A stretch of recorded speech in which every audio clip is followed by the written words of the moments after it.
Hello everyone, मैं अर्चना शुक्ला पुनः स्वागत और अभिनंदन करती हूँ आपके अपने चैनल सृजन नवाचार में। पुनः एक नया प्रकरण यानी एक नए टॉपिक को लेकर मैं आई हूँ।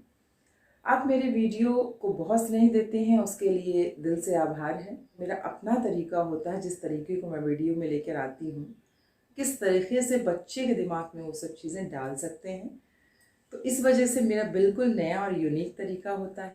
हमें क्लास में जो सबसे कमज़ोर बच्चा है उसको लेकर चलना है और उसको कैसे वर्णमाला यानी वर्ण समझ में आए और कैसे उसको दो चीज़ जो वर्ण हमारे हैं दो भाग में, स्वर और व्यंजन कैसे समझ में आए। इस तरीके से इस वर्णमाला को हम समझें, स्वर और व्यंजन को समझें कि हमें हिंदी लिखना, पढ़ना और बोलना सब आसान हो जाए। तो चलिए फिर एक नए तरीके से हम इस प्रकरण को लेते हैं। तो आज हमारा यहाँ उद्देश्य हिंदी वर्णमाला बताने का बिल्कुल नहीं है। हिंदी वर्णमाला का एक वीडियो मैंने बना रखा है, उसमें मैंने एक एक मात्राओं को बहुत अच्छे तरीके से समझा दिया है। और ना यहाँ मेरा स्वर और व्यंजन पढ़ाने का है, क्योंकि ये सारी चीज़ें उस वीडियो में आपको मिल जाएंगी।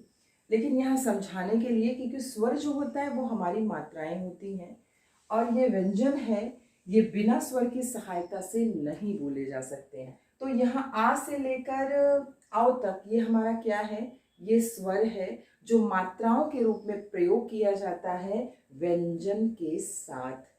मैंने बताया था आपको कि स्वर स्वतंत्र होते हैं, यानी किसी के ऊपर डिपेंड नहीं होते हैं, और जो व्यंजन होता है वो परतंत्र होता है, यानी बिना स्वर के सहायता से व्यंजन नहीं बोले जा सकते हैं।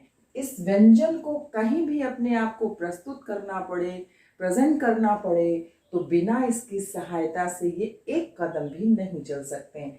आपने देखा ये स्वर मैंने लिखा अंग आहा, ये अयोगवा है, लेकिन मात्राओं के रूप में जब हमें समझना है तो हर चीज को हम एक एक करके समझ चुके हैं और आज भी थोड़ा समझेंगे, ठीक है। और क से लेकर और ज्ञ तक जो भी आपका व्यंजन है वो जो यहाँ लिखा हुआ है वो भी स्वर के साथ ही लिखा है। क हम बोलते हैं तो क में अ लगा हुआ है, तब जाके क पूर्ण होता है।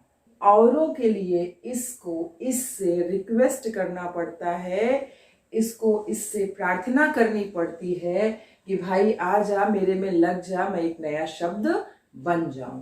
देखिए अब व्यंजन में कुछ वर्ण मिलके केला बनना था। क्या बनना था? केला बनना था।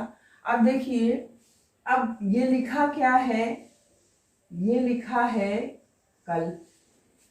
अब बहुत परेशान है, जो कोई आ रहा है इसको कल पढ़ रहा है, लेकिन व्यंजन का जो शब्द बनना था वो केला बनना था, ठीक। अब इसको कैसे कोई पढ़ लेगा?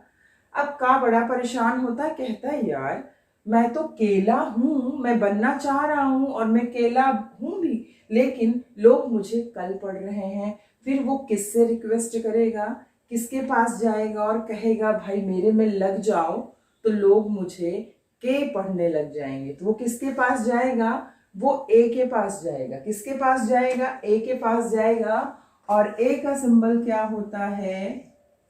यानी एक चुरकी जिसमें लगी होती है वो किसकी मात्रा है? वो ए की मात्रा है।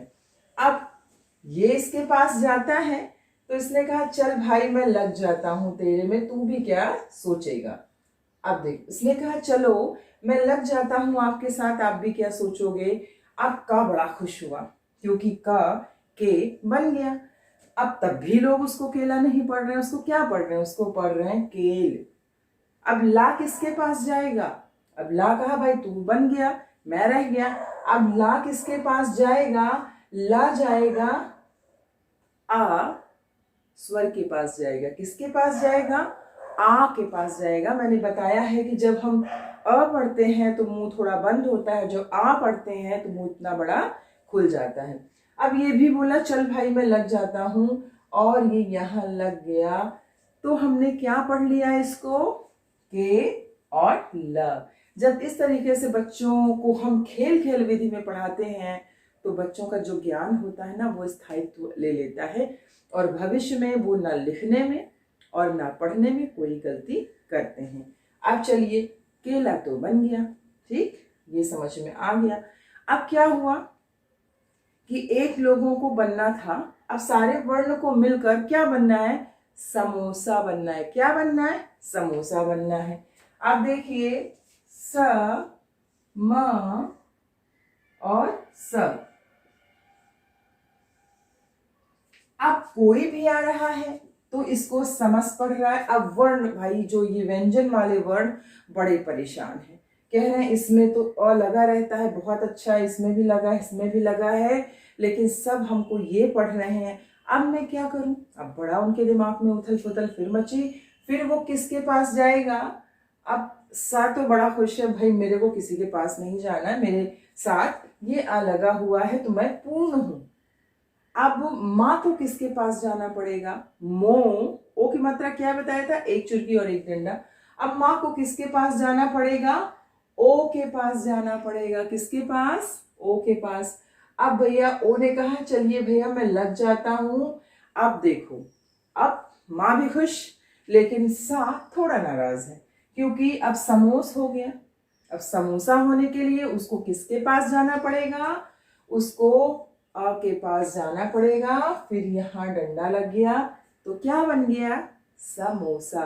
तो देखा आपने, हर व्यंजन किसके पास जाता है, रिक्वेस्ट करता है, स्वर के पास करता है। तब वो स्वर जब आता है, इन वर्णों में लगता है, तो एक सार्थक शब्द बनता है। व्यंजन किसके पास रिक्वेस्ट करने जाता है, स्वर के पास रिक्वेस्ट करने जाता है। जब यहाँ उससे कुछ मिन्नत करता है तो यहाँ जुड़कर एक नया शब्द बनता है। और शब्द जो सार्थक शब्द हैं वो बिना स्वर की सहायता से नहीं बन सकते हैं। तो कहने का मतलब है कि व्यंजन किसके पास जाएगा, स्वर के पास जाएगा। जब भी आप शब्द लिखिए या लिखाइए, बच्चों को समझाइए या समझिए कि किस तरीके से समझाना है, तो ये दोनों चीज बहुत जरूरी है कि ये चीज भी लिखा होना चाहिए बोर्ड में और ये चीज भी लिखा होना चाहिए बोर्ड में। फिर उसके तरीके से जब हम इमला बोलते हैं तो बच्चे समझ जाते हैं कि हमको क्या करना है। अब हम एक दूसरा शब्द लेते हैं और बच्चों से ये कहते हैं कि आप देखो कि ये सारे वर्ण किसके पास जाते हैं और इन स्वर में किस स्वर से उनको प्रार्थना करना पड़ता है। ठीक है, चलिए हम लिखते हैं जलेबी। आप सोच रहे हैं सब खाने वाला सामान है, तो बच्चे इसमें इंटरेस्ट लेते हैं। खाने पीने वाले सामान के साथ जब पढ़ाते हैं तो उसमें वो इंटरेस्ट लेते हैं और उनको चीज याद रह जाती है। अब देखिए ये क्या हुआ, अब देखिए अब ये क्या बना, अब ये बना जलब। आप बोर्ड पे लिख दिए। अब बच्चों से कहें कि इसको क्या बनना है, जलेबी बनना है, लेकिन इसमें क्या नहीं लगा है, मात्राएं नहीं लगी हैं। अब इस व्यंजन वर्ण को किस मात्रा के पास जाना है, किस स्वर के पास जाना है। अब बच्चों का दिमाग यहाँ लगाने दीजिए। बच्चे पढ़ेंगे ज ले बी, और ले में एक सिंबल मैंने उस सब मात्राओं में बता रखा है। उस तरीके से अगर उस वीडियो को देखकर आप बच्चों को समझाएंगे तो मुझे तो नहीं लगता भूल जाएंगे, थोड़ा मैंने कोशिश की है। तो चलिए, अब जा क्या बोला, जा बोला भाई मैं तो ठीक हूं क्योंकि मेरे पास ये लगा हुआ है तो मैं पूरा जा हूं। अब ला किसके पास जाएगा, अब ला जाएगा ए के पास। किसके पास, ए ऐसा होता ना, एक चुरकी। तो यहाँ क्या हुआ, अब भैया ज ले तो पूरा हो गया। अब बच्चों से पूछना है कि बी यानी बा को बी बनने के लिए किसके पास जाना पड़ेगा। मैंने धुन के साथ वर्णमाला को पढ़ाया है, मात्राओं को भी पढ़ाया है। उस वीडियो को देखने के बाद इसमें हेल्प मिले। ई की मात्रा यहाँ आ रही है तो हम किसके पास जाएंगे, इस वाले ई के पास जाएंगे। तो बन क्या गया, जलेबी। क्या बन गया, जलेबी बन गया।